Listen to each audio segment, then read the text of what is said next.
I should have known moving into a new apartment mid-semester was going to come with surprises. What I didn't expect was that my ex would be one of them. It started on a Tuesday. I just lugged my suitcases up 3 flights of stairs, sweat clinging to my back, when the door swung open. There he was, Leo, my ex, the guy who dumped me sophomore year by text while I was in line at Chipotle. "Wow," he said, blinking like he wasn't sure I was real. "You're the new roommate?" "Apparently," I muttered, trying not to sound like I was dying inside. The guy who showed me the listing, Marcus, never mentioned he lived with anyone. Just said it was a chill 2-bedroom with good light and no drama. I hadn't known Marcus beyond a few casual chats in our shared art history class, but he had a calm energy I liked, and, not gonna lie, I'd crushed on him a little. Okay, a lot. Now I realized Marcus was Leo's roommate, and I was moving in. Leo stepped back awkwardly to let me in, and I tried to act cool as I wheeled my stuff through the door. The place was nice. Big windows, cozy couches, art books stacked on every surface. It even smelled like citrus and sage, the kind of scent you expect from people who have their lives together. I felt like an imposter already. "I didn't know you were the Jake," Leo said, trailing behind me into the kitchen like a shadow.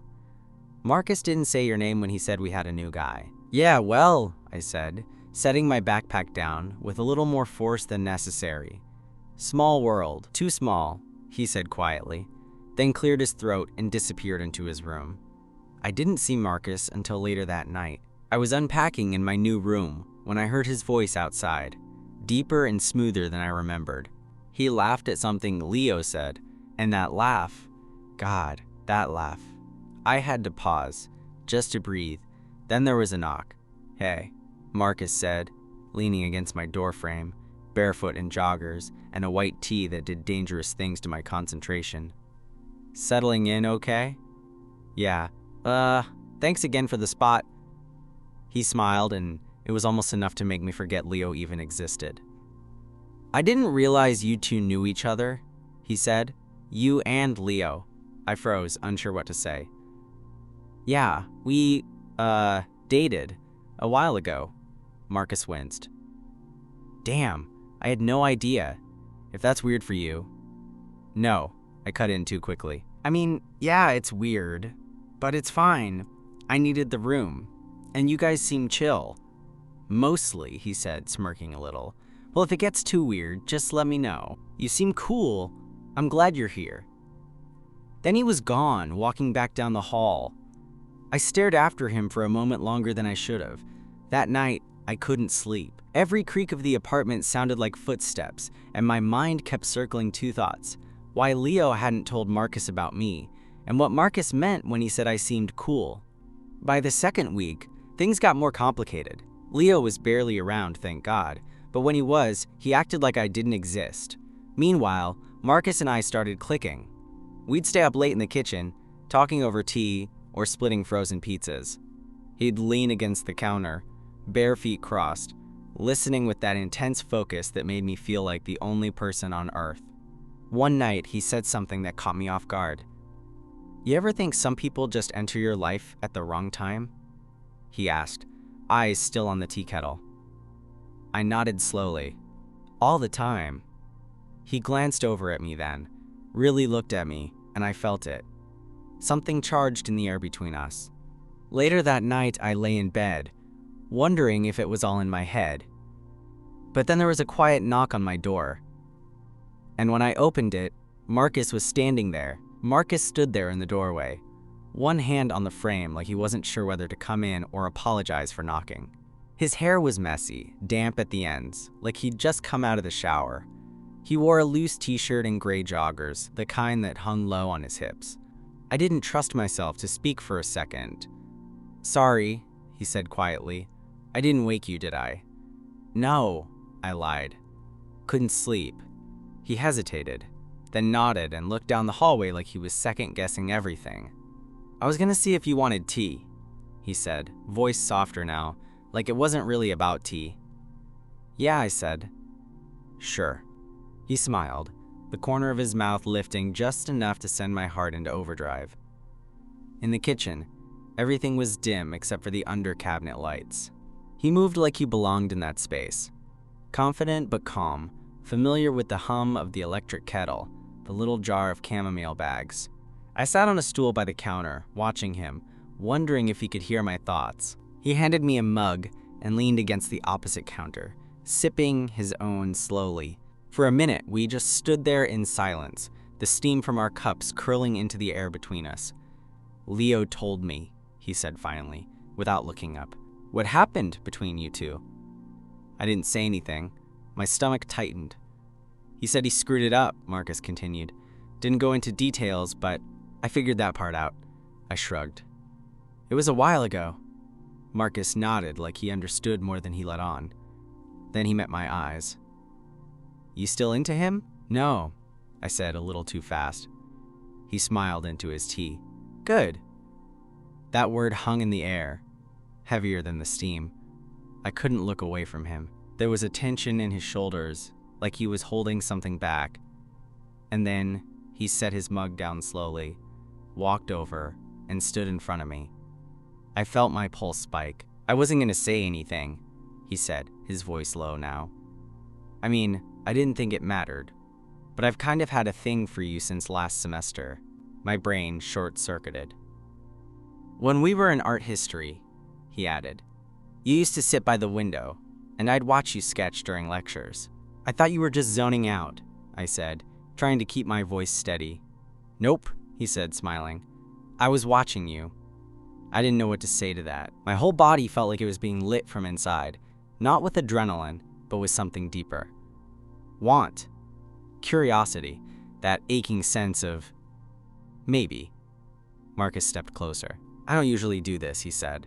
"And maybe I'm reading the situation wrong, but..." "You're not," I said quickly. He blinked. "Yeah." I nodded, and before I could overthink it, I reached for his wrist, just touched it, lightly. He let out a breath I didn't know he was holding, and then he leaned in. The kiss was soft, slower than I expected, like he wasn't in a rush. His hand came up to rest against my neck, fingers warm against my skin. It was the kind of kiss that made the rest of the world go quiet, like we were the only two people left awake in the city. When we finally pulled apart, he looked at me like he was seeing me for the first time. "Is this gonna be weird?" he asked. "With Leo here?" "Only if we let it," I said. He nodded slowly, like he was willing to take that risk. Then he kissed me again, just once, softer this time, before slipping away down the hallway. I stood in the kitchen alone, heart racing, tea forgotten on the counter, knowing something had just shifted. Whatever was coming next, there was no going back now. The next morning, I woke up before my alarm, brain already spinning. It wasn't a dream. Marcus had kissed me. Twice. In the kitchen. And I kissed him back.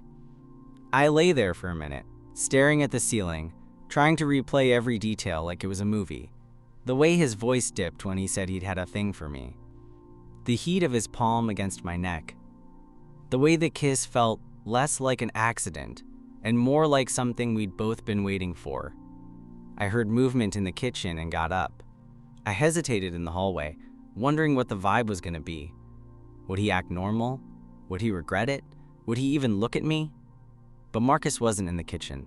Leo was. He stood at the stove, shirtless, flipping eggs like it was any other day. He didn't turn when he heard me. "Morning," he said flatly. "Hey." He kept his back to me, his tone unreadable. "You and Marcus were up late." My chest tightened. "Yeah." Couldn't sleep. He finally turned around, setting a plate on the counter for himself. "You guys seemed close." I felt a chill ripple through the room. "Is there something you want to say, Leo?" He looked up then, and the wall he'd been holding between us cracked just a little. "I didn't expect it," he said. "You and him." I swallowed hard. "You ended things with me." "I know," he said, "and I didn't expect to still care." There it was, plain as day. I didn't know what to say to that, so I didn't say anything. I just grabbed a banana from the counter and walked back to my room. Marcus didn't get home until later that evening. I was sitting on the couch, headphones on, pretending to work on something I wasn't even reading when I heard the door open. My stomach flipped. He kicked off his shoes, dropped his bag, and gave me that soft half smile I was already addicted to. Hey, I said, trying not to sound too eager. Busy day? He asked, stepping closer.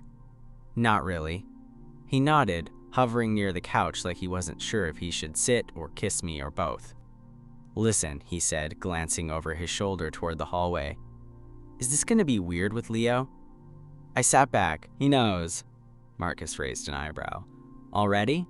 He saw us in the kitchen. His jaw tensed just slightly. Was he a dick?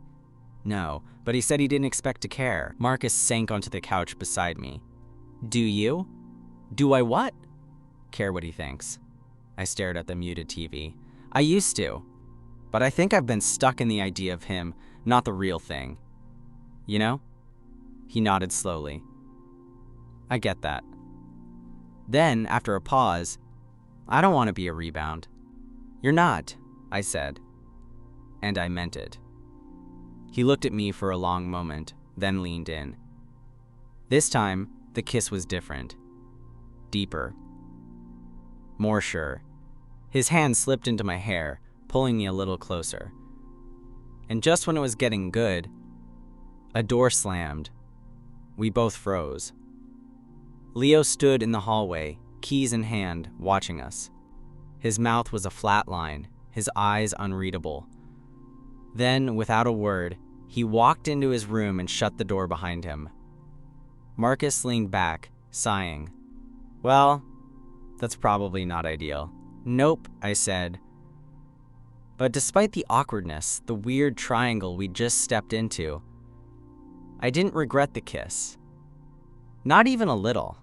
The air in the apartment that night felt like a ticking bomb. Even the quiet had an edge to it, like the walls themselves were waiting for someone to say something, break the tension, explode. Marcus and I didn't say much after the kiss. We just sort of sat there for a while, side by side, each staring in the general direction of the TV but not watching anything. After a few minutes, he gave my hand a quick squeeze, stood up, and went to his room. I didn't stop him. We both needed space to think. I lay awake for hours, wondering if Leo was going to come out, knock, say anything. But his door stayed shut. The next morning, the apartment was empty. Marcus had left for class before sunrise, and Leo's door was wide open, his bed made, room empty. For a second, I thought maybe he bailed. Just grabbed his stuff and left in the middle of the night. It wouldn't have shocked me. But when I came back from a coffee run, he was sitting on the couch, scrolling his phone like nothing had happened. You're still here, I said, setting down the iced lattes I impulsively grabbed, one for me, one I wasn't sure was a peace offering or just habit. Didn't realize I was supposed to move out, he said without looking up. I didn't mean it like that. He finally looked at me, his expression calm but guarded. I get it, okay? You and Marcus have a thing now. You don't have to tiptoe around me. I'm not, I said, and I meant it. But I also didn't come here looking for this. With him, I mean. Leo didn't answer right away. He grabbed the other iced latte without asking, took a sip, and stared out the window. You two look good together, he said eventually. Better than we ever did. There was a beat of silence. Then he added, he doesn't make you flinch. That hit harder than I expected. I never meant to hurt you, I said quietly. Leo gave me a tired smile. But you didn't stop yourself either. It's okay. I'm not angry. Just kind of wish I'd seen it coming. And that was the end of it. At least for now. Later that week, Marcus and I went to dinner. Not a date, not officially, but it felt like one. We sat at a booth in a tiny Korean place downtown, sipping cold soju and talking about anything that didn't involve Leo. Classes, music, dumb stuff. For the first time in a while, I felt light, like I wasn't holding my breath every second. Walking back to the apartment, he brushed his hand against mine. I didn't pull away. When we got to the building, he turned to me at the front door. You want to come to my room? My heart thudded. Yeah. Inside, his room smelled like cedar and detergent. Clean sheets. Soft lamplight. He shut the door behind us and stood still for a second, just looking at me. You sure? He asked. I nodded. I've never been more sure. The kiss this time was immediate. No hesitation. I felt his hands on my hips, warm and sure, as he pulled me in. We fumbled a bit, both laughing nervously when we bumped teeth or got tangled in his too tight sweater. But once we landed on his bed, it wasn't funny anymore. It was real. His breath against my jaw, his fingers slipping under my shirt, the quiet sound he made when I touched his back. There was no rush. Just the kind of closeness that came with knowing someone wanted you back. After, we lay tangled together, skin warm, the only sound the hum of the city outside the window. Marcus kissed my shoulder and whispered, "You're not a rebound, you know." I turned toward him, brushing his hair from his eyes. I know, and I meant it. The next few days felt like we were walking a tightrope. Me and Marcus figuring out what we were. Leo lingering in the background like a storm cloud that hadn't quite decided if it wanted to rain. We weren't hiding anything, but we weren't flaunting it either. Marcus would brush against me in the kitchen, kiss me on the cheek when he thought Leo wasn't around. It was subtle, but it mattered. It felt real. The weirdest part? Leo didn't say a word about it. He wasn't cold anymore, just distant, like he'd accepted what was happening and quietly decided to drift into the background. It made me feel guilty in ways I couldn't explain, not because I regretted anything with Marcus. I didn't, but because Leo had been a part of me once, and now he was just this ghost living in the same apartment. One night, I came home to find Marcus already on the couch, sketchpad in hand, a pencil tucked behind his ear. His glasses, something I'd never seen him wear until recently, were sliding slightly down his nose as he leaned over the page, completely focused. I stood in the doorway, watching him, and thought, this is a person I could fall for. What? He asked, glancing up and catching me staring. Nothing, I said, smiling. Just you. He grinned, pulled me down beside him. That's dangerously sweet. We curled up on the couch, his head resting lightly against my shoulder, the sketchpad forgotten for the moment. It was the kind of quiet that felt comfortable, easy. Then Leo walked in. He paused when he saw us, keys still in hand, and for a second I thought he was going to say something. But he didn't. He just gave us a nod, like we were classmates in a hallway, and headed for his room. I hate that, Marcus whispered once Leo was out of earshot. Hate what? The way he looks at you. Like you're some book he never finished. I didn't respond, mostly because I didn't know what to say. That night, after Marcus fell asleep next to me, I got up for water. The apartment was quiet, all the lights off except for a soft glow under Leo's door. I stood there for a minute, staring at it, then tapped gently. Nothing. I turned to go back to bed when the door creaked open behind me. Leo stood there, eyes puffy, hair messy like he hadn't slept in days. You okay? I asked. He laughed, but it wasn't a happy sound. You really want to know? Yeah. He opened the door wider and stepped aside. Inside, the room was clean, almost empty. His posters were gone, his desk cleared. A half-packed duffel bag sat at the foot of his bed. You're leaving? I asked. He nodded. Found a sublet. I don't think I can do this. Be here watching it all. It's not like we were trying to hurt you, I said, stepping inside. I know. That's the worst part. You didn't. You just moved on. He sat on the edge of the bed, looking exhausted. I thought maybe if I gave it time, I'd stop feeling like this, but it's not going away. I sat beside him, the space between us heavy. I still care about you, I said honestly, but not in that way anymore. He nodded, slow and reluctant. I figured. He looked at me then, really looked at me and said, He makes you happy? I didn't even have to think. Yeah, he does. Leo smiled, just barely. Then I guess this is goodbye. I left his room feeling heavier than I expected. Even when things end badly, there's always that part of you that remembers how it began. Back in bed, I curled into Marcus, who stirred a little but didn't wake up. I rested my forehead against his shoulder and whispered to no one, "Don't screw this up." Leo left 2 days later. He didn't say goodbye. Not formally, anyway. When I got home from class, his room was empty. A folded sheet of notebook paper sat on the kitchen counter with my name on it.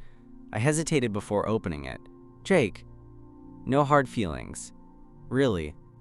I hope this place feels less weird without me in it. Take care of him. No drama, no guilt trip, just done." I stood there for a few minutes after reading it, the apartment suddenly quieter than I remembered it ever being. Marcus came home about an hour later, juggling a bag of groceries and humming something off-key. When he saw my face, he paused. "You okay?" I handed him the note. He read it quickly, then set it on the counter. I figured it was coming. "I didn't think it would feel like this," I said.